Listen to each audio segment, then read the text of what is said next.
This is episode number 726 with Ben Jones, co-founder and CEO at Data Literacy. Welcome back to the Super Data Science Podcast. Today I'm joined on the show by the jovial Ben Jones. Ben is the CEO of Data Literacy, a firm that specializes in training and coaching professionals on data-related topics like visualization and statistics. He's published 8 books, including bestsellers like Communicating Data with Tableau, which was published by O'Reilly, and Avoiding Data Pitfalls, which was published by Wiley. He's been teaching data visualization at the University of Washington for 9 years and previously worked for 6 years as a director at Tableau.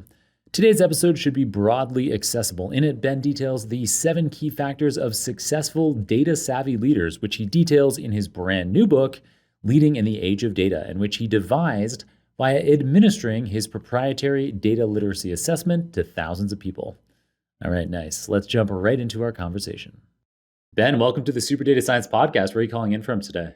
Hey, John, thanks. I'm in the Seattle area, actually in Bellevue right now, downtown Bellevue. Nice. And so you are a listener to the show, is my understanding, and maybe you can fill us in a bit on that. But you, as a listener, you found how to make a guest request, which I guess for anyone out there, I probably don't talk about this on air very often. Our podcast manager, her name is Ivana. And so you can email Ivana at superdatascience.com and you can propose yourself or someone else as a guest. And we get dozens of them a month. So from those dozens of suggested guests, recommended guests that came through, there were 3 in September that Ivana recommended to me to actually consider. And you were number 1. And then I thought it was a no-brainer because you have this great new book out, Leading in the Age of Data, so in a YouTube version, you'll be able to see me holding it up here. Ben also has it on the desk behind him. So you get it in stereo, except in the audio version, video stereo. And yeah, you have this really clear idea for a podcast episode based on your book and the experience that you have. And so, tell us, Ben, about the 7 key factors of successful data-savvy leaders. Yeah, you bet. We'll get into that. And but as you said, longtime listener, first-time caller. I have a trick, though. So a person on my team, Allie Torben, she is also a podcaster. Her podcast is Data Viz Today. So she said to me, Ben, if you really want to get on their radar, here's what you have to do. So she gave me the pro tips, and thankfully, we squeezed our way through. So here we are. But yes, in Leading in the Age of Data, so I lay out 7 factors. So, trying to be an effective leader in today's world, you really just can't get around this question of data. How are you going to help set the stage for your team's success? And I think a lot of people assume it's just an IT problem, but really, we're working with organizations that have leaders in every department you can imagine: marketing, HR, finance, and they're all trying to become more effective leaders. So we do this little assessment with organizations. We have for about 4 years now. And in that assessment, it's called the Data Literacy Score. We survey their team members, and it's an interesting lens. It's a subjective lens, but we break up 50 questions into these 7 categories. So what we're trying to do is help leaders realize they need to think about some very specific things in each of those categories in order to avoid some of the problems and pitfalls that teams fall into. So the first, we start with ethics, right? Because it's got to start there. Is your team using data for helpful ends and means?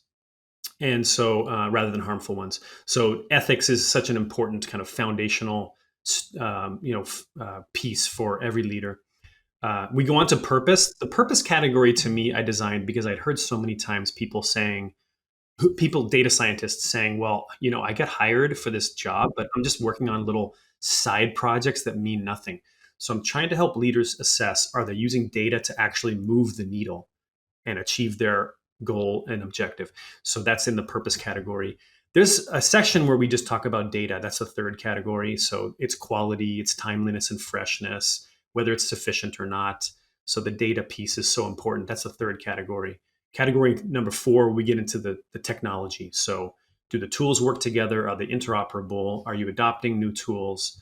And so the technology category, actually, that's the lowest scoring one, which is understandable because there are a lot of pain points there, right? So that's the 4th. The 5th is people. So what are the knowledge and skills that the people on your team have? and is it enough, to actually make use of all of those tools you've paid a lot of money to implement. So people. I'm a big believer in the sixth category, which is process, because I spent a lot of time earlier in my career in Lean Sigma thinking about processes, mapping out processes, and improving them. So a lot of the times people don't realize that, you've got all these great tools, but your processes aren't allowing you to use them. There's actual decisions that are happening, or your everyday, weekly, even weekly processes are not even taking data as an input. So how can you find ways to change that as a leader, thinking about things from the point of view of the steps in a process.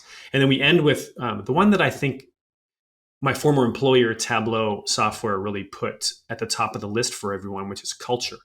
So, do you have a team that is building in rewards and recognitions around data?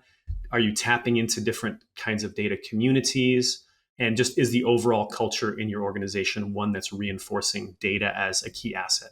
So, yeah, so those are our 7 categories. We go through those. Each has its own chapter in the book, but we're trying to give practical advice, on how to do well in each one of them. Nice. Yeah. So let's make sure I've got those 7 right. So the 7 factors that you have for successful data savvy leaders are 1, ethics, 2, purpose, 3, data, 4, technology, 5, people, 6, process, and 7, culture. Yeah. Nailed it. You got it. Nice. All There right. you go. Well, Ben, why don't you talk us through like an example of each one? Yeah, sure.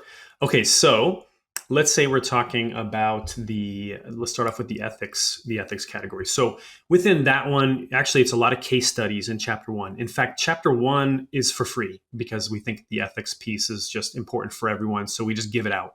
And actually, we're making a little landing page for your listeners at dataliteracy.com/superdatascience. They can just go get that chapter in PDF form. So basically, with that one, lots of case studies. So one example that's sort of a famous one is how Amazon had this machine learning algorithm back in the, let's say, 2015, that time frame, that would rank resumes. So, they wanted to kind of have like a 5-star system for their hiring managers, just like you and I have to go onto Amazon.com and look for books, right? Hey, here are the resumes that are 5-star resumes for a particular job description. But of course, what they found is that, when it came to programming, it was basically filtering out anything that was for a woman. So if your resume said I was the woman chess club captain in my college, it would drop it. It would push that resume to the bottom because it would say, well, this doesn't look like resumes of people that have been successful in that role here at Amazon in the past, which of course that's because it was and still is to a large degree a male dominated discipline. So they realized that to their credit, and they basically sunset the tool. In fact, they say they never even really used it. It was just for evaluation. But we're showing lots of examples like that, of how even in that case, an HR leader would need to be very savvy to principles of data ethics, how data can actually be used in biased and in unfair ways. So that's a great example, one of many there within the ethics chapter to get the ball rolling, just to help people realize, okay, I need to make sure I don't do any harm here as I go about trying to leverage data. Nice. That's like the what is it the doctors have to say? The Hippocratic Oath. Yeah, right. Do First, no harm. first do no harm. So Yeah, chapter first do 1. no harm, or as we've heard it say sometimes applied to data, first do not hoard. But yeah, so that's ethics, and of course that also deals with those topics like data privacy and data security. Really important topics. You just got to know before you hit the gas. I mean, I honestly wouldn't want a leader to be very data savvy if they didn't have those principles kind of in place from the get go. Um, so that's the ethics category. Yeah. In purpose, okay, let me think of a good example that we cover um, in the purpose chapter. Well, again, with that one, I'm trying to make sure that they're thinking big and also not getting stuck in these pet projects, these side projects. One thing we do is we try to teach them this topic or this technique called the goal tree, where you take this KPI, right? So you're thinking about that, you're looking at that as a leader all day maybe, and really interested and concerned. But let's say even if you have a medium-sized team, a lot of the people on the team may not have any way to relate to your KPI. It's just so far away. They don't feel like anything they're doing today or this week has anything to do with it. So it's very demotivating a lot of times, and leaders don't always understand that. So we teach them this technique to break it down and flow it down into more tangible critical success factors for each of their teams. And then also to show them the tree so they can see how different teams are contributing to the same overall goal just in different ways. And so they can see the big picture, but they can also see where they're having a lot of impact, and it'll help them understand maybe some trade-offs that inevitably have to happen, let's say with budget or resources. So yeah, the goal tree can be a good way to really get your purpose and get data to touch different levels of the purpose as you kind of go through your year and try to achieve your goals. So there's a good example there for the purpose chapter. Nice. The goal tree. Goal tree, yeah.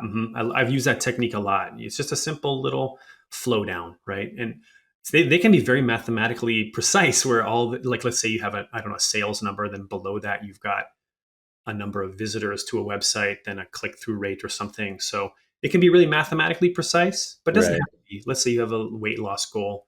You may Right. not be able to like literally do the math on weight loss, but you can break it up into sub goals like diet Right. versus exercise. So just I see. Yeah, it break. makes perfect sense. Yeah, so your like ultimate goal is profit, and so you're like, how do we do that? Well, we increase revenue, but then another leg of the tree is reducing costs, and then Exactly. yeah, Right. yeah, yeah. Yeah. So you have cost cutting measures and you also have promotional measures. And in an organization, that's totally different teams and they have nothing to do with each other. But what they don't know all the time is okay, if I achieve my part of it and that organization or team over there achieves their goals, then this is why those two things go so well together. So yeah, it can be good to see. Yeah, as a leader, you need to see that entire picture. But Mhm. then also, I think it's good for your team to be able to see it too. Nice, cool. I like that. All right, and then category three is data. Now that's kind of a funny one to me, but I Right. think I think I know what you're getting at here. But in our 7 factors for successful data savvy leaders, data is one of them. Yeah, Yes. that always Okay. seems. I know what you mean. It's like, okay, well, yeah, isn't that the whole thing? So it's interesting, right? Because let's say you're not in IT, so you may not really feel like data is your domain. And I think that there are a lot of people who have worked their way up within organizations over the last decade or two, or even three. And again, like data, the fact that data is so relevant and so important is a little new, really. I mean, at least to the degree that it is now, right? So within that category, we're trying to help people understand some different aspects that really hit home. So, thinking about data from the point of view, for example, assessing of all the data in the world, like a Venn diagram. So, there's the data you maybe um, have, but you don't need. Okay, so then we want to ignore that. There's also maybe data we both need and have, and we want to make sure we've got people working on that. But then as a leader, you really have to spend time thinking about the data you need but don't have. So what are you doing to make sure your team gets that data? It's your job to advocate for your team, find ways to have the data becoming more and more relevant and sufficient. So that's an example of that's the first little segment there. Each one has 7 guiding principles. So that's the first Each one. one of the 7 has 7? 7. Yep. So 49. It's a weird number for a guy from Seattle to be all about 49ers. But yeah, we got 7 times 7. So there are 49 little. I actually made it really easy to write the book. This is my 8th book. And I made it really, I just had to every day think about one of those 49 Oh, and yeah, that is nice. tips. It was, yeah, kind of, we went through I it think real quick. But it's having the experience that allows you to distill it into that 7 by 7 that would have taken yeah. years. So that's the data category. Yeah. With that one too, we're teaching the concepts of metadata and documentation, making sure that I think a lot of people aren't sure what's in the data. They don't know what the acronyms are, but they're afraid to say anything. So as a leader, can you make sure they have something at their fingertips to learn what the data means? Mhm, If you have a data catalog, great, learn about it, learn how to use it. Maybe mhm. you're in an organization that hasn't rolled out that technology yet. So, how do you make little simple explainers or lists? How do you have people on your team available if someone has a question so that no one has to feel stupid? So, Yeah. as a leader, I think that that's an important thing. And that's as applicable if you're in marketing as it is if you're in IT. You need to make sure your team members are familiar with the most important attributes and variables that they need to do their job. And you have to understand that right now, they may not be, especially for someone who's new to the team. Hmm. Hmm. This is all brand new to them, right? So Yeah. what's the way you create that As content? a quick hack for people who, maybe you don't want to, you're worried about wasting someone's time, you have some variable names you don't understand. Hmm. You and I were talking about just before we started recording about the ChatGPT code interpreter, now called Advanced Data Analysis, Yeah. which is annoying because they made that name change like right after I released the code interpreter episode of this. So I had episode number 708. I did an episode on what was at that time called the ChatGPT code interpreter. I had 5 hacks for data scientists. And one of those hacks was just like understanding what your variables are. Hmm. And it'll even take a crack at guessing, based on the name and kind of the structure. Obviously, it has the power of GPT-4 in behind it. So, Yeah. yeah, so it can make a lot of educated guesses really quickly and kind of give you a good start. I think chatbots are going to be AI chatbots in the near future here are going to really help a lot with this question of understanding the data and what it is and what it means.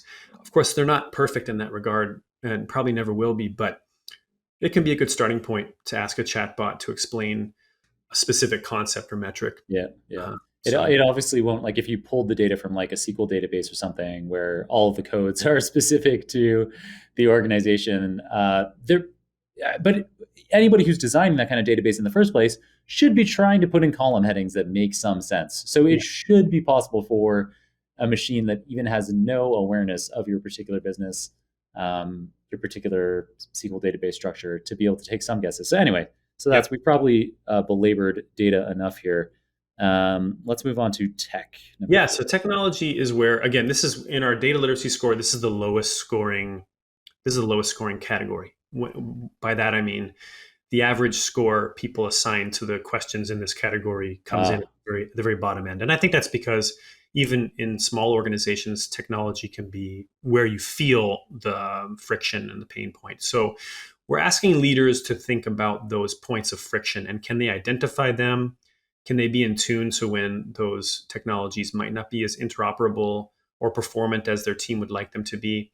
And then how can they be, judicious but also proactive about reaching out to their peers in IT to try to find ways to resolve that. So, there's lots of ways in which these systems we're implementing can cause a lot of headache for people. We try to create systems that are empowering, but a lot of times they're imprisoning. So, if their team members are in prison because of tools, they need to know that, and they need to know that there's something they can do about that. They may not be able to solve it themselves, but they need to play a role in raising the issue, in trying to find a path forward, finding workarounds, putting together a roadmap, communicating that to their team members so they feel like there's a way that things are going to get better, and I think it's easy to just, if you're a non-IT leader, let's say whatever in, I don't know, operations, to just throw up your hands and say, oh well, and then even to like,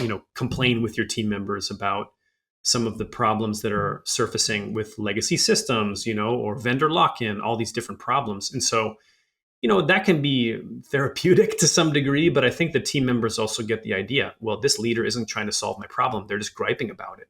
And eventually, I think that leads to even more frustration. So, yeah, I mean, how can you be part of the solution? How can you help IT know about some of the problems that are surfacing? And then, if it's going to prevent your team from achieving their goals, can you get it fixed? How can you find a way to get that problem resolved? And I think that's the role of a great leader in the age of data, is to find that path forward. So that's one of the 7 guiding principles in the technology category, would be about alleviating points of friction. that's a great one. Makes a huge amount of sense to me. And then number 5 is people. Well, yeah. So actually, the lowest scoring statement of all is about having great data training available. So out of 50 questions, there's 49, 7 times 7. There's a Yeah, yeah. 50th, what we call overarching question, that essentially tries to gauge someone's opinion overall about data and its effectiveness within the team. But number 50 out of 50, the lowest scoring overall, is about people having access to great data training. Gotcha. The lowest scoring of the granular 50 questions Yeah. is in this people category, the one that you're about to say. But it was the previous category tech where on average The across category overall. Yep, yeah, okay, exactly. I got Okay, you. yeah, thanks for clarifying. Yeah, so each one has Yeah, seven. So the technology category itself is the lowest, but of all the 50 individually, the lowest scoring one is this. My team has access to actually this is second to last. My organization provides valuable training opportunities to help me and my teammates develop the knowledge and skills necessary to effectively work with data in our roles. So it's 49 out of 50. The 50th is coming in the next section, but that's 49 out of 50. I'm on the edge of my seat. Come on, Gotcha. let's hurry up and get through this people crap. What do people need? Come on, get past the They people. need training. They need good training. But they need good training. So what we try to teach them in the book is, okay, what is a good training? What does a good training look like, right? So I think first of all, they need probably training that's just on their own systems, and it's hard to get a vendor to do that. So this statement the fact that it's so low scoring is kind of self-serving for us in a way, right? Because that's primarily what my company does is offer data training. So we're always available to help. But a lot of times we have an open response question at the end. And what we find is many times they want training on their own systems. And that's a little difficult for us as a vendor to provide. We have great training programs, but the leader is probably going to have to put together something around training their own tools and systems to make sure someone is familiar with this labyrinth that they're in and how to make their way through it. And so we teach them what we think are uh, principles that differentiate or separate between kind of poor data training and good data training. So yeah, and this can probably apply to training overall, not just data, but there's 8 factors for great training. So clear, relevant learning objectives. It has to be customizable to your specific situation. That's number 2. 3 is soliciting active participation from the trainees. 4 is it needs to be delivered in an engaging way because, as we all know, it's really easy to make data boring. 5 is it needs to be taught by deeply qualified trainers. 6, including practical examples and real world case studies. 7, giving trainees a chance to be assessed and receive feedback. And then 8, featuring follow up touch points where learnings are reinforced. So, in other words, we're not just telling Ben, leaders. I'm deeply disappointed that you couldn't distill that down to 7. I had a ninth, but it got blended with another one. Yeah, 8's a round number. That was my first soccer jersey number, so I kind of like the number 8. Okay, let's stop interrupting you. Okay. And then last but not least, so in the final category, right, which is the culture category. Again, this is the lowest scoring question of all 50, which is this: my team has access to one or more thriving data communities with members that connect around data and its value as a resource. And Sorry, actually, just read yeah, it through one more time. yeah, sure. So culture question: my team has access to one or more thriving data communities with Oh, members that connect around data and oh, its value as a resource. right. Yeah, I And mean, this that is, does kind of sound like a rare thing. It doesn't surprise me that yeah, that's people are like, nope, I don't have a data community. Nope. And maybe that's simply a reflection of them saying, no, that's just, we don't have that at all. And it isn't always saying that they need that. That isn't necessarily the first problem for a leader to solve. But it is probably good to know that they don't feel that people often don't feel that that's something that they have at their disposal. And now the leader may say, well, I can't go create a community. I mean, I have enough on my plate. But this is where there are really great resources and communities out there that you can, if you have some awareness of them, user groups, book clubs, things like that, you can get them tapped into different communities online that help them, but also then building those potentially within your own organization as well. So, can I find ways to connect with someone else who's also using the same tool here at the same company?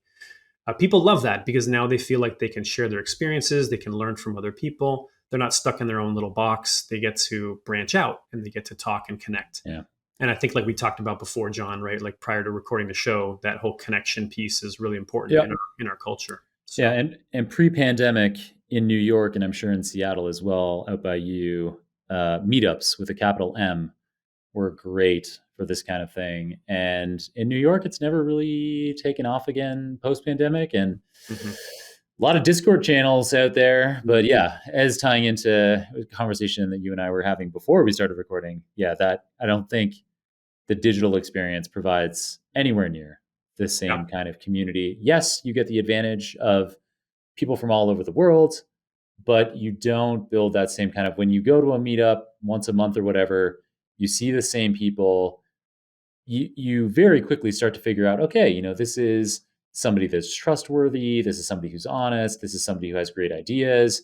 Maybe I'd like to work with them, or maybe I'd like to collaborate on a project with them, or tackle some Stanford lectures together, or whatever, in a way that I'm sure absolutely happens in a Discord channel, but I can't imagine it happens as often per unit of time spent. Yeah, it's just a richer interaction face to face. I think we need to get back to that. People are getting back into the office now, of course. And so maybe there are opportunities as a leader that you have to tap into some different kinds of groups within the company. A lot of it, maybe you have to be careful with data communities that you're not placing more burden on people and filling up their already full calendars. So Hmm.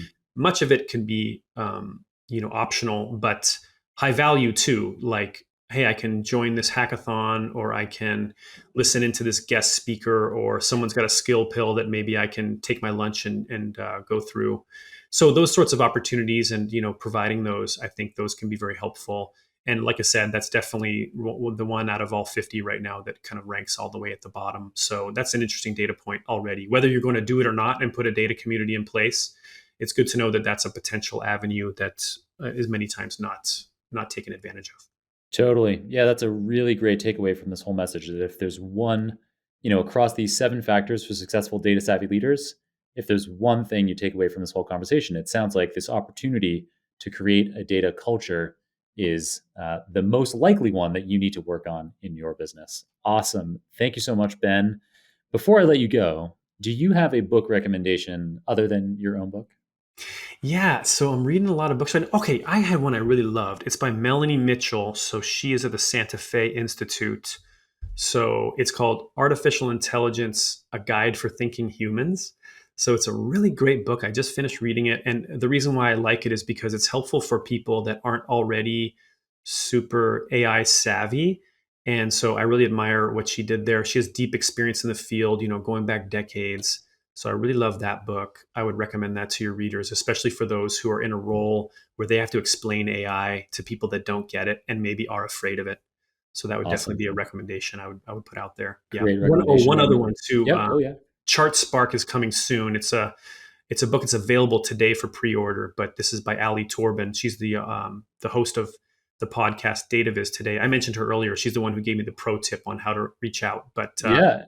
yeah, I'm just reading through it right now, and as a beta reader, and it'll be available. It'll probably hit the shelves in early December, and it's amazing. It's all about creativity and data, two things people don't think should go together, or certainly they haven't often been put together. But she did a great job of doing just that. So, how do you really tap into your own creative energy when you are working with data?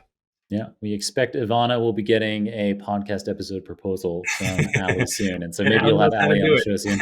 And I also thought, to give, everyone their best shot here, for people who are listening, and you want to make that great. I mean, so Ali, who submitted Ben's suggestion here, I guess, very clear. So obviously, then, your name, and then typically like a link to your LinkedIn profile, or some other social media platform, or something online that clearly gives me a sense of your profile, and maybe like the scale of your following or something like that. It definitely Mhm. doesn't hurt to already have an existing following, though that isn't the only criterion for being on the show. If you have a huge following, it's going to help. Yeah. And yeah, and then it very quickly provides underneath: co-founder and CEO of Data Literacy, link to Data Literacy, author of Avoiding Data Pitfalls and Avoiding Data Pitfalls and Mhm. Data Literacy Fundamentals, links to the Amazon pages for those. So you can see book reviews and that kind of thing right away. A nice short bio, just a couple sentences that's directly relevant to what would be covered on the show, and then actually provides a link to the PDF of the new book. Mhm. So, Leading in the Age of Data, a digital version of PDF, so that we can peruse that. Mhm. And then critically, some proposed topics. Mhm. So in this case, it was exactly what we did: the 7 factors of successful data savvy leaders, Yep. and a story that illustrates why it's important, and an actionable takeaway from each of those. So that just made it so easy for me to see all this and be like, okay, this is an episode already packaged up with Yep. somebody who knows what they're doing. Let's go. And to be absolutely sure, some previous podcast appearances. There were 3 provided to me, and that's a good number. Yeah, because obviously that's something critical. We need our guests to be excellent Mhm. oral communicators. It's a podcast. We don't have a choice, unfortunately.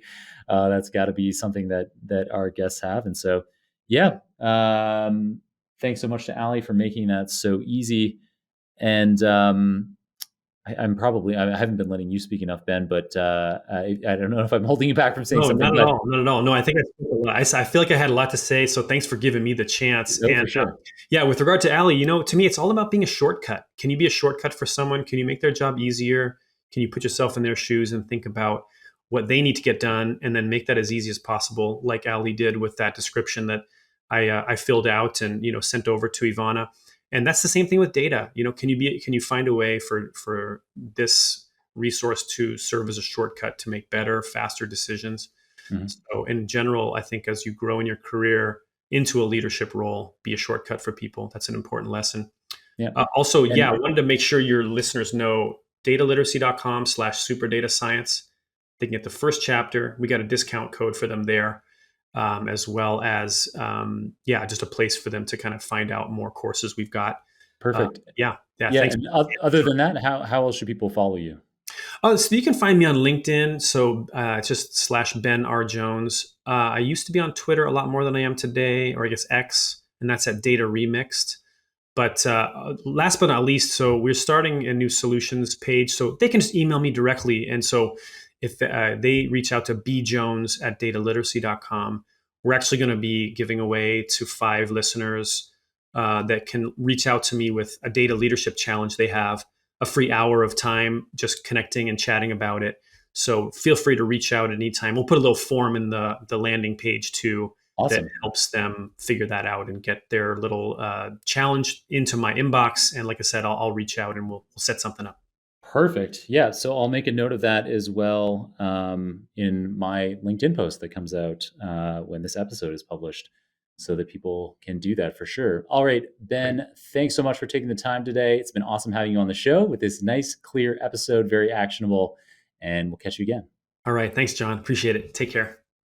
Sweet and easy that interview was. In today's episode, Ben covered his 7 factors for successful data savvy leaders, namely ethics, purpose, data, technology, people, process, and culture, with that final and 7th category containing the single biggest opportunity for data savviness improvement in many organizations, that is, providing access to internal or external data communities. All right, that's it for today's episode. I hope you found it insightful and helpful. If you enjoyed it, consider supporting the show by sharing, reviewing, or subscribing. But most importantly, just keep listening. And until next time, keep on rocking it out there. I'm looking forward to enjoying another round of the Super Data Science Podcast with you very soon.